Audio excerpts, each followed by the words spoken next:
What is Twitter? G'day, I'm Evelyn Dueck, and welcome to episode 3 of Views on First. Twitter. This is a podcast about the First Amendment in the digital age from the Knight First Amendment Institute at Columbia University. Section 230 ensures that you really get a fair shake for the little guy. This podcast explores what on earth the First Amendment is going to do about social media platforms and free speech in the digital age. Over time, courts have changed drastically their understanding of what the First Amendment means and how do you protect it. And we're in a period where that understanding is changing again. The story is not yet written. So far, in episodes 1 and 2, we've been talking about, well, tweets. We've been getting up to speed on what's trending in debates about the collision between the First Amendment and the internet. But these battles are only the latest front in a long, raging war. It's not like there was this stable and clearly defined thing called the First Amendment before the internet came along and confused everyone. The First Amendment has meant lots of different things. Sometimes it feels like a Rorschach test, and what people see when they look into it reveals a lot about their deep dreams and desires or some significant event from their childhood. So trying to understand the current tug of war over the First Amendment by looking only at recent arguments is like watching the Star Wars prequels without having seen the original. It's fine, you might still enjoy it, but you really are missing a whole lot of context. So this episode, we're going back to the beginning. Because the story of the First Amendment right now is not just a story about tweets. It's also a story about deeper tectonic shifts. It's a story that starts a long time ago in a galaxy far, far away. Okay, so it's not that long ago or that far away. It's here in the United States, and it's like 100 years ago when modern free speech doctrine started to emerge. But we are going right back to basics. And if we're doing First Amendment 101, then we need someone to play professor.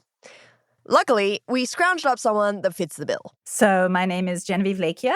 I'm professor of law and Herbert and Marjorie Free teaching scholar at the University of Chicago Law School.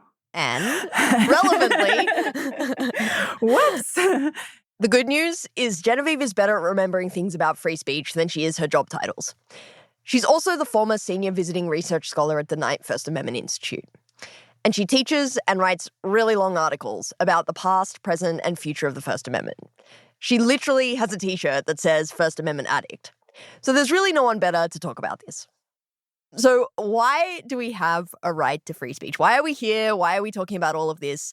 What is important about the First Amendment, and what are the values that the First Amendment reflects? There are lots of values freedom of speech is supposed to get us. Free speech is supposed to protect the right of people to speak, but also people to read, to listen, for people to make expressive choices for themselves. Perhaps the oldest justification for the right is that if we guarantee newspapers and pamphleteers and other speakers the right to say what they like, we can protect ourselves against abusive governments. It is also supposed to protect literature and other kinds of expressive arts from small-minded conformist. Podcasts, maybe? Who knows? That's a contested question. But yeah, everything that people create to express themselves. And more generally, it's understood to be a mechanism for protecting and facilitating democracy. And then on top of all that, protecting these values is supposed to help society in general, all of us together, make social or moral or scientific progress, to help us collectively get closer to the truth of things by debating ideas amongst each other. And how does the choice of which free speech value you prioritize affect First Amendment doctrine? So what happens if, for example, you craft your First Amendment law around the fear of government abuse? Okay, so that's in some ways the simplest. If we're worried about government abuse, we want to set up a very rigid wall between government and speakers and disseminators of speech. So the government gets to do nothing, say nothing, have nothing to do with newspapers, booksellers, publishers, telegraph companies, podcasts. This obsession with podcasts, really. The best form of communication, clearly. It's what free speech has been aiming to its entire 3 we centuries. Are the That's exactly. Right. All leading up to this moment right here with the two of us in our wardrobes. So obviously, First Amendment solely worried about government abuse would definitely not let the government touch podcasters, all right? Because that would be a real problem. So we want to limit the government's power. And there have been some arguments over time to say what the First Amendment really means or should mean is that the government has no power whatsoever to regulate speech. Doesn't the government regulate speech all the time? Well, right. This is why it turns out it's quite complicated thinking about freedom of speech, because that's never actually been how things work. Obviously, we want to regulate newspapers, for example, like regular old businesses. And maybe we want to do more. We want to make sure that the newspapers are not corrupt, that a rich fat cat cannot buy a newspaper and come to power that way. We're worried about democracy. And so a First Amendment that is more concerned with democracy might, in fact, require, not just permit, but require there to be a lot of government regulation of newspapers. Meanwhile, if you're really interested in expressive autonomy, the, creative freedom of podcasters or booksellers or opera singers or whatever it may be, maybe you want there to be a lot of government subsidies of these kinds of professions. We might worry that the market isn't interested enough in the good stuff to pay for enough of it to be produced. But again, that's tricky because that looks very different than a society in which the government has no power, is doing nothing when it comes to the production of speech and expression. And so you've got these tensions. What values have most influenced First Amendment doctrine? American constitutional law, American law is just really worried about government abuse. And, maybe it goes back to the revolution and this idea that the entire point of the new Constitution and the Bill of Rights is to free us from the tyranny that America escaped. I think some of it is just a distrust of government intervention in the private sphere generally, this sort of embrace of the idea of the market as a place of freedom. And so anything that interferes with that feels scary or bad. But it's really characteristic of how America thinks about free speech. Americans are really proud of their free speech tradition. Well, that's definitely true. I'm not sure exactly what happens, but random Americans constantly want to tell me how American free speech is the best free speech. It's the biggest, the shiniest, it goes faster. It's like they add First Amendment fundamentalism to the water along with the fluoride or something. Pretty much every country guarantees in one way or another free speech. The thing that is so exceptional about American free speech law, and I think also sort of its ideology, how people think about it, how they talk about it, how they imagine it, is this real embrace of this negative liberty idea of free speech, that free speech means I get to say whatever I like, and government, you keep your hands off my speech. And this ethos was reflected in the way that American law in general approached regulating the internet in the early days. We've got someone who was right there on the front lines in the 90s who should know. I'm Ron Wyden, one of Oregon's United States senators. Democrat Ron Wyden is now one of the most famous names in internet regulation. But it wasn't always obvious how important his contribution would be to this particular area of law, given the way the story starts. I went to school on a basketball scholarship, so occasionally, when we had a little time, there was a lunchroom, and the House members, we were both young members of the House, we'd go down there and everybody'd want to just talk basketball with me and ask me about what happened over the weekend and stuff, and I always enjoyed it. Senator Wyden is talking about former Representative Chris Cox, a Republican from California, who is perhaps the other most famous name in internet regulation because of what he and Senator Wyden did next. And Chris and I said one day, we got to think through how to approach the internet. And what we saw is nobody knew how to use a computer even. And so we plunged in. And from today's vantage point, it might seem obvious and inevitable that the internet grew up as a fairly regulation-free space. I mean, people literally thought you couldn't regulate it, including President Clinton. We know how much the internet has changed America, and we are already an open society. Imagine how much it could change China. Now, there's no question China has been trying to crack down on the internet. Good luck. That's sort of like trying to nail Jell-O to the wall. Many early digital rights activists agreed. Here's John Perry Barlow, a lyricist for the Grateful Dead and co-founder of the Electronic Frontier Foundation, reading the famous Declaration of the Independence of Cyberspace that he wrote in 1996. Governments of the industrial world, you weary giants of flesh and steel, I come from cyberspace, the new home of mind. On behalf of the future, I ask you of the past to leave us alone. Barlow wrote this because Congress was trying to nail Jell-O to the wall. Congress was trying to regulate pornography. And Chris Cox and I were in the House, and we were kind of wonky, and we thought, we don't know everything about this newfangled idea called the internet, but we thought that all of these regulations would really damage the internet in its infancy. And so everybody else was thinking about censoring the internet, and we decided we're going to take a different course. We're going to enable companies and platforms and networks to protect their users and really create more choices. So Congress passed the Communications Decency Act, and a lot of it was broad provisions attempting to censor online porn. But tucked away in that act was something else that wasn't really noticed much at the time. There were really two choices. There was a censorship approach offered by Senator Exxon, and then what Congressman Cox and I offered. Wyden and Cox wanted to make sure that websites didn't take down too much stuff that their users posted just because they were scared of being sued. So they wrote a short section saying that websites wouldn't be liable for content that others posted on their services. Both approaches were reviewed by the Supreme Court, and the Supreme Court said that our approach, which was called Section 230 of the Communications Decency Act, stood. Okay, Section 230. Section 230 is kind of like Share. It's so famous now that it goes by a single name only. A short tweet posted by President Trump earlier today read simply, "Repeal Section 230.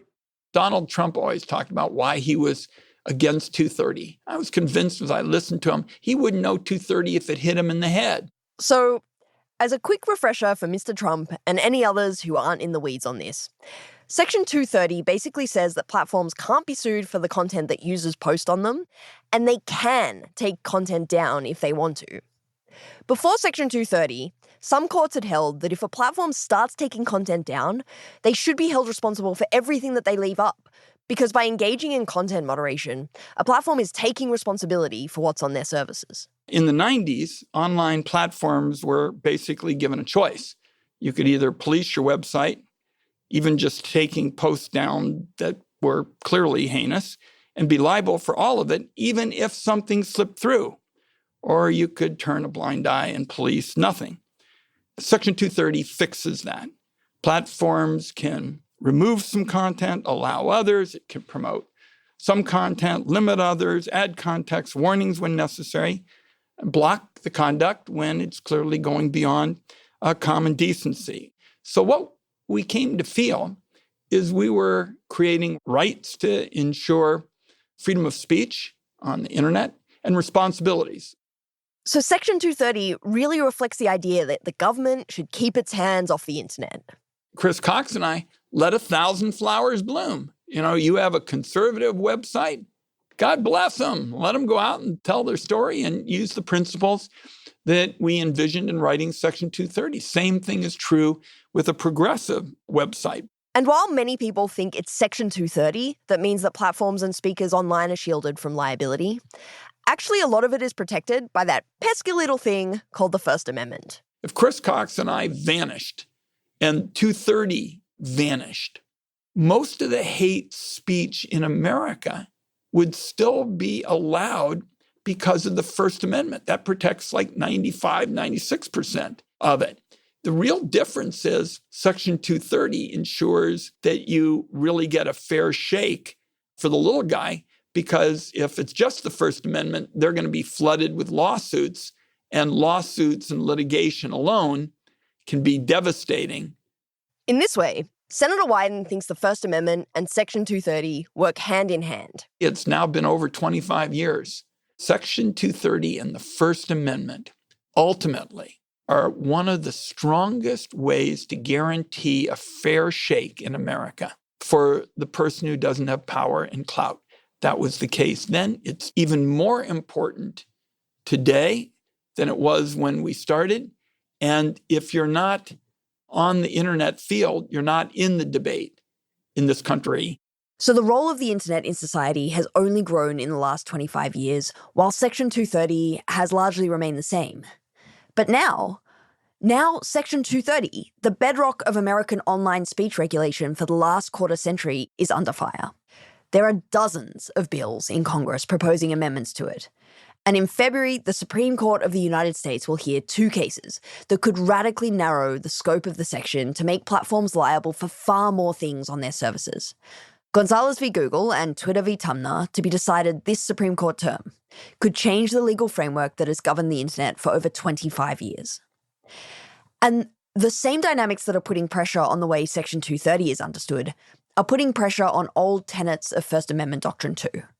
Because it turns out there has never been a stable agreement about what the First Amendment does or should mean, and so it can always be disrupted. As Genevieve puts it, I think there is this tendency in public debate to think that the First Amendment means whatever you want it to mean. It means protection against government abuse, for sure. It means protection for the private market. Oh, yeah. Oh, no. It means healthy democracy. That's what it means. And that's what it has always meant. Obviously, dumb, stupid. How can you think anything else? When in fact, there are all these kinds of values the First Amendment is supposed to protect. And they're sometimes work together and they're sometimes in conflict.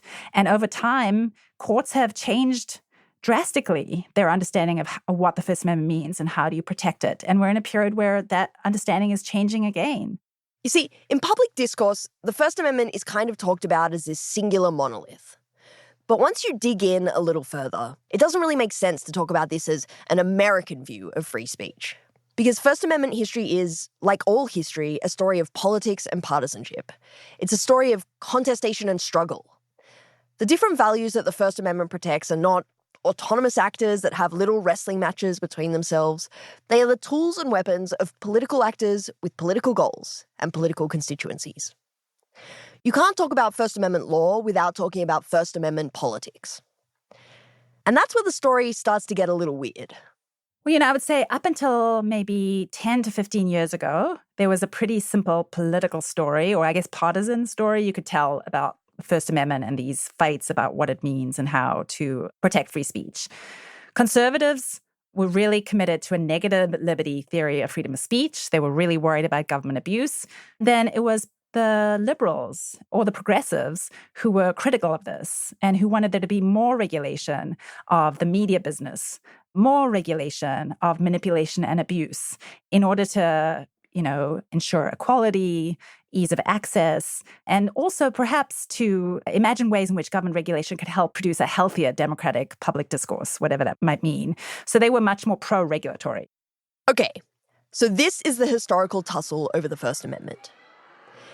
In one corner, you have the conservatives, who are really worried about government abuse. Their favorite maneuver is the leave it to the free market attack. And in the other corner, we have the progressives, who are more worried about democratic self-government and equality. They like to pull out the regulatory offensives. With these two sides lined up, let's replay one of their legendary clashes. The best example, I think, to try and understand the conservative approach to free speech is Citizens United. In case 08205, Citizens United versus the FEC, Justice Kennedy has the opinion of the court. Citizens United is one of the most famous or maybe infamous cases in the First Amendment canon, and deservedly so. It helps us understand different visions of free speech. So Citizens United is a case about whether corporations have a First Amendment right to spend money on political advertising. The political advertising in question was a movie about Hillary Clinton purportedly linking her to a bunch of scandals. And in 2007, when the case was being decided, this kind of material was illegal electioneering. But the nonprofit organization behind the movie, the eponymous Citizens United, challenged the law that said they couldn't show it. And the court says in a 5-4 decision that the First Amendment requires them to be able to spend in a pretty unconstrained manner, because to do otherwise would give the government too much power to meddle or undermine the independence of these private actors. Justice Kennedy writes the opinion, and the language there is so redolent of this anxiety, this concern with government abuse. He says, these campaign finance laws that the court struck down, they enabled censorship vast in scale that would going to shut up the best voices in society. The government seeks to use its full power, including the criminal law, to command where a person may get his or her information, or what distrusted source he or she may not hear. It uses censorship to control thought. This is unlawful. The First Amendment confirms the freedom to think for ourselves. It's this real fear of government intervention and meddling. And underpinning it is this notion that really the best way to guarantee free speech is just to get the government out of the business of regulating speech. Political speech is indispensable to decision-making in a democracy, and this is no less true because the speech comes from a corporation rather than an individual. So that's over in one corner. But on the other side of the ring, the Liberals and the Progressives on the court, when Citizens United came down, said, this is terrible. What we want is democracy. And there's lots of evidence that when corporations give large amounts of money to politicians, the politicians are going to be much more likely to do their bidding. And so free speech requires and certainly permits the government to regulate corporate spending. I must emphatically disagree with today's law-changing decision. That was Justice John Paul Stevens. I have filed a separate opinion that Justice Ginsburg, Justice Breyer, and Justice Sotomayor have joined. The dissent was long and kind of grumpy. The court's second error is its assumption that the First Amendment absolutely and categorically prohibits any regulation of speech that distinguishes on the basis of a speaker's identity, including the identity as a corporation. In a variety of contexts, we have held that speech can be regulated differentially on account of the speaker's identity. Simply put, corporations are not human beings. You can really hear in the dissent the very different free speech values that the liberal wing of the court was concerned with. The conservative majority reflects the epitome of that hands off my speech negative view of free speech, while the liberal wing of the court thought the government could have a positive role in promoting free speech values. The majority ignores that in numerous respects, corporate electioneering has the potential to distort public debate in ways that undermine rather than advance the interests of listeners. Unregulated corporate electioneering can drown out the voices of real people. It can decrease listeners' exposure to relevant viewpoints. It can generate cynicism and disenchantment. It can chill the speech of those who hold office, and it can decrease the willingness and capacity of citizens to participate in self-government. The court's First Amendment analysis is based on the metaphor of an open marketplace of ideas, but the court never actually engages with the reality of how that marketplace operates, or indeed with virtually any practical concerns whatever. And that pretty much encapsulates the conservative-liberal political divide around the First Amendment. Until about half a decade ago, when social media platforms came along and started banning certain kinds of speech and ultimately deplatformed President Trump himself. And we kind of went through the looking glass and entered the First Amendment upside down. What is remarkable about what's happening now is that with the rise of the social media platforms, these alignments have shifted.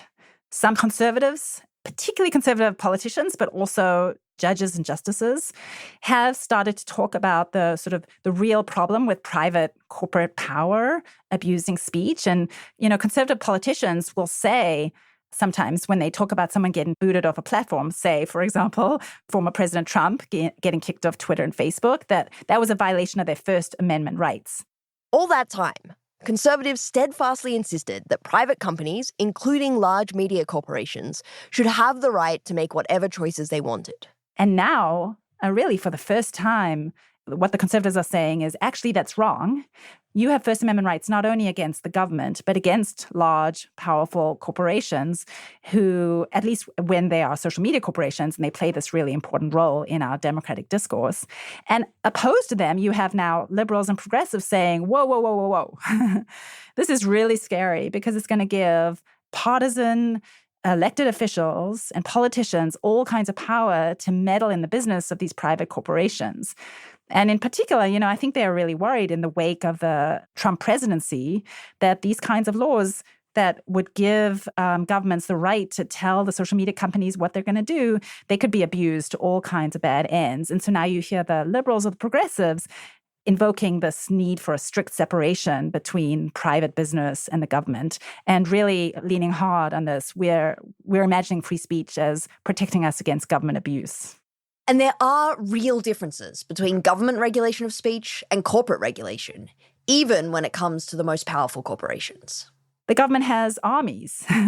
It has courts. It can enforce its will in ways that corporations cannot. If you want to leave Facebook, well, you can go to Twitter. Well, I mean, you can for as long as it remains online, but I take her point. If you want to leave the United States, it's a much harder thing to accomplish. There's fewer exit options. And so conservatives always said, we cannot treat the government and private power in the same way. They do not pose an equal threat or a similar kind of threat to free speech. We have to think just about the threat to the government. But now we have conservatives that are thinking about the threat that corporations can pose to freedom of speech. It's that switch that is really remarkable. We're going to come back to where the rubber is hitting the road in today's debates in episode 5. But the thing to underline here is that there's all sorts of ways to think about, quote unquote, protecting free speech. And right now, the politics around that question are weird. Part of that weirdness is not just political opportunism, but this deeper question about how to regulate the new technological medium that is the internet. And in some sense, that's new, but in another sense, not so much. Each time we get new technology, everyone is convinced that the world has changed and it's all entirely new. But if you look at how these technologies were treated politically and publicly, it's so familiar. You know, the first step is euphoria and utopianism. You think, wow, there's this new technology. It's going to bring people together and we can speak so easily and it's so democratizing. It transcends space and time. It's going to be wonderful. This is going to solve all of our problems. And all of a sudden you have abuse and you have exclusion, you have inequality, you have monopolization of control. And then there's just this panic like, oh no, this thing is going to destroy society. Everyone's talking to each other and it's so dangerous. What are we going to do? You had this with the telegraph company where there's this just huge worries about robber barons undermining American democracy. For sure, the same thing about radio. You know, the intimacy of the voice was going to corrupt the morals of the teenagers who were listening to it. Like a lot of worry about this in the early 20th century. And then we have all the techno panics about sex and pornography and violence on the internet. And then typically what you get is this third stage where you have a kind of regulatory solution where you don't get rid of all the problems, but you maybe do enough to make people feel a bit calmer about some of them. Or maybe we just get accustomed to this new world that we've created and things settle down. And so I think we're maybe still in phase 2 where there's just tremendous anxiety about what this new technology has wrought and an effort to come up with a regulatory solution that's going to stave off the worst excesses we're worried about. And so I think that story, the political and kind of regulatory story, is in parallel with the First Amendment story. And that's where we started this season too, when we talked about Knight v. Trump. The debate over public officials blocking critics on social media is in large part a question about how law should accommodate technological progress. Should public forum doctrine be extended from offline forums to online ones? Should it be extended to forums that government officials establish on private property, that is, the property of the social media companies? And should public officials be permitted to block critics on social media, even if they wouldn't be permitted to block critics from school board meetings? Answering these questions might just be a matter of applying old doctrine to new facts, but it might also require asking whether old doctrine still makes sense in light of all of the changes in business models, in social practices and norms, and in technology that have taken place since that old doctrine was first established 50 or 60 or 70 years ago. So while many of the debates around internet regulation sound like all the usual partisan wrangling and mudslinging, it's worth not losing sight of the kernels of truth here. That the world is changing, and maybe First Amendment doctrine should too. Conservatives about face may be politically self-interested and not especially well thought through, but they are recognising something true about the state of modern free speech. I don't think it's consistent with what they've said in the past, but I find it quite persuasive. I agree that corporations are not like governments, exactly, but they do possess a huge amount of power to decide who can speak and who can listen and what we see and what we say. And I think if you're worried about free speech, you should be worried about corporate power. And so with all this instability in internet regulation land, everything is up for grabs. Your internet could look pretty different a few years from now. This is a very exciting time to be thinking about freedom of speech and social media because the story is not yet written.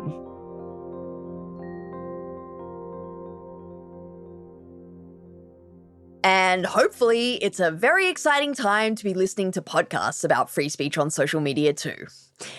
Next time, we're going to take a look at what the private sector has been up to while the First Amendment has generally left it to self-regulate so far.